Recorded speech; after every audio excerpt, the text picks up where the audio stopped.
First of all, there's a lot more important things today than this media conference. Make sure you go vote. I'm dead serious. That's what I'm going right after this. So, that's an important part of our history of our country, of course, but don't take it lightly, and go from there. So we're excited about going to play Arizona. They beat us the last 3 years. They play really, really well at home. Definitely should have. I thought they should have beat Washington there. Took them into overtime, losing 35-28. And Rich Rod, he always has a way of getting his teams ready to roll and to go. And they've been beat up with injuries, but it looks like they've kind of got some things. And even though they had a rough game last week, they kind of got both their quarterbacks are both back healthy. They're both really good players. That's a key in your offense doing well. They move the wide receiver, Samaji Grant, back to running back. He's played there a little while now. He played there in high school. Looks like to me he's starting to hit the holes like Rich would want them to in their offense. So it's going to be a tough game for us. Our guys are excited about going there to play. It's always a tough place to play. So I'll take any questions at this time. Mike, you mentioned voting. If you had to elect one college football coach for president, who would it be? David Cutcliffe. Well-rounded, solid man, very outspoken, has his way. David Cutcliffe, for sure. I'd vote for him for president. I wish he was running now, to be honest. So, anyway.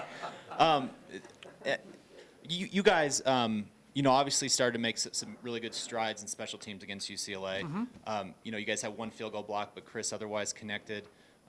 Obviously, the punt return game.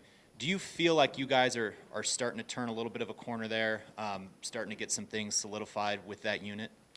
Yeah, we keep moving forward. We've had some really good games. We've had some tough games. When you're going through all your kickers and all the things that we've had happen, and those kids are doing as best they can. They keep improving, and we need to keep improving. I thought during the open week we worked on that hard, and I think we saw some improvement in those areas. Mike, Philip just told us that he felt like the last 2 weeks of practice that from his perspective, the team had lacked the type of focus that had pretty much come to typify it previous to that. Would you agree with his assessment? And second, in a follow-up, the responsibility of being the hunted instead of being the hunter. I would imagine it's changed to some degree the dynamic of how this program moves forward. Can you talk about that challenge as well? Right. No, I don't agree with Philip, but Philip would say that after every practice if something went wrong. I mean, he's after everybody. He's a Tasmanian devil. We've had good practices. We just the other night we just kind of shot ourselves in the foot, and then Stanford is really physical up front, and we moved the ball, just didn't get it in the end zone. When you have a honestly, I've said it before, but there was two plays really go either way in that game. We don't get a penalty. We don't drop the ball going in the end zone. We don't have a penalty called here or there. We score a touchdown, so it's a whole different football game. But that's how things happen, and you have to win those football games. The Denver Broncos have a phenomenal team, and they had a phenomenal year last year. But they had I'm not comparing us to the Denver Broncos, but I'm just saying on their run, people there for a while said, gosh, they're barely winning. They just kept finding a way to win. You just keep finding a way to win somehow, some way. Our team has crossed that hump now. We could not have won the last 2 games the previous years I've been here.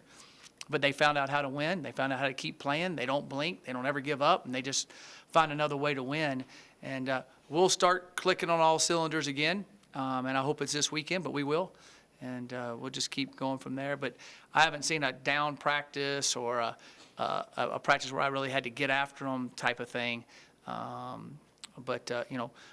hope Philip does feel that way because he's going to keep them motivated, which is good. Do you mind if I follow up then? Okay, what was the other part? I'm sorry. Well, the question of becoming... I'm not that smart. I can't get two-part questions. I'm barely smart enough to get the question out. So, of becoming... Being hunted. Yeah, becoming a program that now all of a sudden is being hunted and that's a pretty new experience for most of these guys. No, we talked about that today as a team. I talked to them about it last week. Now they are a team that basically everybody that we've played, when they show up to play us, they think we're the same old Colorado, so they come with the attitude, how in the world can they beat us? and they come with another set of intensity. And then as we keep going here, there'll be more and more on the line, and as more and more comes on the line, more and more things are magnified, and that way you've got to keep growing closer as a team, not get individual in those situations.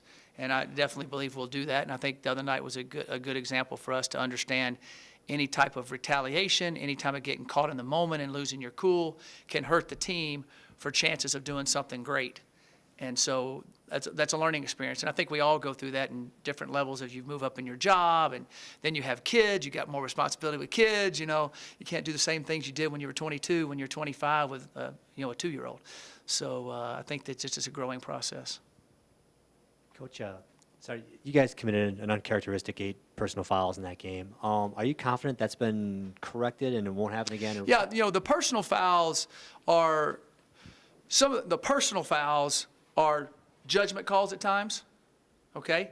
So if we don't get a personal foul every once in a while, we're probably not being real aggressive. And I don't mean that mean or do anything vicious. You better play aggressive. The unsportsmanlike conducts after the play are what I'm ticked off about. Does that make sense? Yeah. So, you teach them how to target, and every once in a while, a quarterback's going to slide when you're going to hit him, and you might hit him high. You're not trying to. They call it. That's the way our game is right now. And that's the way it should be. We should protect them. But after the play, hitting a guy after the play, pushing a guy after play, jawing with a guy after play, that's totally selfish. All that does is hurt the team. So you're going to have a personal foul every once in a while in football with guys running to the football, guys being aggressive. If you knock back the aggressiveness, then they're just going to run over you and run in the end zone all the time, or vice versa. So there's a fine line there. But after the whistle's blown, those type of plays are what really irritates me. Those are selfish. Did you address that? Oh, yeah. We addressed it clearly. Mike, offensively, the last 2 weeks, only 2 touchdowns on offense. Uh-huh. You want to just, I know you alluded to it earlier, but you want to just kind of get into what's been I think happening that there? I think we moved the ball good. Again, we had a unsportsmanlike conduct on the half-yard line on a second down. We had dropped the fumble on a ball on a handoff walking in the end zone. That's 14 points. At Stanford, we had a couple plays where we could have got in, didn't. We missed 3 field goals. You get in on the 1 touchdown they called back on us. You make 3 of those 4 field goals. It's a whole different game. So we're getting down there. We're moving. We'll start clicking and getting in there. They're also, they made some plays on defense on both sides of the ball, and we'll definitely. I feel like we'll get that clicking. You have those lulls on offense from time to time. That's why they always say, offense lights up the scoreboard type of thing, but defense wins championships. You got to have good defense, and we have good defense, and our offense will start clicking and getting the ball in the end zone, and we're going to need to in these games coming up for sure. Coach, knowing of what went down last week between the Wildcats and Washington State, do Uh-huh. you think in any way that kind of sets the bar for this matchup this week, especially since you guys are playing Wazoo next week? Does that set the bar in terms of where that comparison might be between the two teams? It might in the outside realm, but truly each game's a game within itself. You always hear a coach say that, but that's truly the way it is. I don't know who's going to be healthy for our game next week. Washington State doesn't know who's healthy for their game. Comparing matched opponents, to me, this late in the season, there's so many things that go into it. I don't look at it that way. I look at, we got to win this game, and then we'll find a way to win the game next week. So I don't look at it as a comparison for us the next week at all. Last year, Arizona kind of threw a curveball at you with Randall in that game. Yes. This year, kind of knowing, Dawkins and what he can do, how much does that kind of help in a preparation standpoint, and what are the keys to stopping that? Right. Rich Rod's offenses have always had, if they had a running quarterback, all the way back to at West Virginia when they had, was it White? Yeah, Pat White. He was something else. And so he's always wanted good running quarterbacks to me. And when he has one, he's able to do a lot of things in his offense and get that going. He's always wanted to get his running back going on the inside zone and in the stretch play. So with him, Dawkins is really able to run the ball really well. He's big and fast. You know, Anu can really throw it, runs it okay, but not as good as Dawkins. You know, we should be prepared for that. Last year, you're right, they did get us with Randall. That changed the game on us.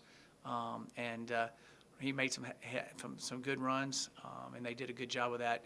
I hope we're ready for that. We're preparing for it every way we can.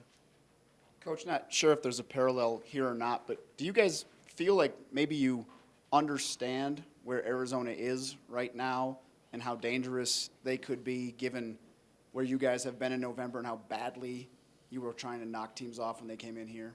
Yeah, I do think our guys have been in that situation before, and they understand that everybody's going to come to show up to play. It doesn't matter what everybody else says or what people tell you in the classroom. You ought to kill them or whatever. They understand. They've been in the exact situation, so I think you're correct. Hopefully they feed off that memory. My kicking can be such a lonely position because, you know, all eyes are on you when that happens. So you have these three guys in. Think about the kickers' moms. Yeah. That's really tough. That's a great point. On that note, you've seen these guys execute, that they have the ability, Chris and Davis and even Alex. To me, the mental part of it is such a big thing for guys that young particularly. You guys have a sports psychologist on staff. Do you use that in any way with them? Or Chris Bader does a good job. We have a sports psychologist on staff. We talk to him too all the time. And, it's just like your golf swing. You got to go out there and do it. You can do it on the practice range. You get out there and everybody's right there. You got to come through. And I thought that Chris kicked better last week. I thought he kicked really good today in practice. I thought Davis kicked good. I feel like those guys can definitely do it. They just got to consistently do it when the pressure's on. And I think the more they do it, the more they're in that, the more they're thinking about it all week, that they got to be the guy. I think that they get mentally tougher. I really do. As a follow, do you expect Davis to be healthy for Saturday? Davis will be healthy for Saturday. Mike, Go ahead. you spoke earlier about how they found a way to win. Uh-huh. Do you remember, was there a time when you said, this is it, and all of a sudden the page turned and you saw them coming together, the team coming together and actually finding that way to win? I had said it, like the last 18 months before. People would ask, do you need the signature win? Do you need this? And when will you do that? Will that happen? I said, it's a process, and when we're good enough to do it, we'll do it, and we'll keep doing it. So, you can look back and say there's kind of milestones along the way that all of those build up to it, from practice, from workouts, from meetings, from individual meetings with different kids, from all the things they've gone through to different games, and positive and negative, that have built to that point. They just don't, they can handle the moment now. If it's good, bad, or indifferent, if it's lull, they just keep pushing through it, keep understanding. If I just keep playing, I keep doing my job, I keep working, keep fighting, that we got a chance to get it done. I think in the past, when they weren't sure about that, it was like, oh no, and they panic a little bit or they lose a little bit of focus. I think we crank our focus up. I think we crank our intensity up, and as a whole group. Did you see something this year that was like? I felt like it was building all along through spring, and then I thought summer camp, I saw it because every day they came ready to go. And I would challenge them different ways, and they would always meet the challenge, and as a whole group. And I think that's where I saw a lot of it happening. Mike, the offense was on such a good roll through those first 7 games.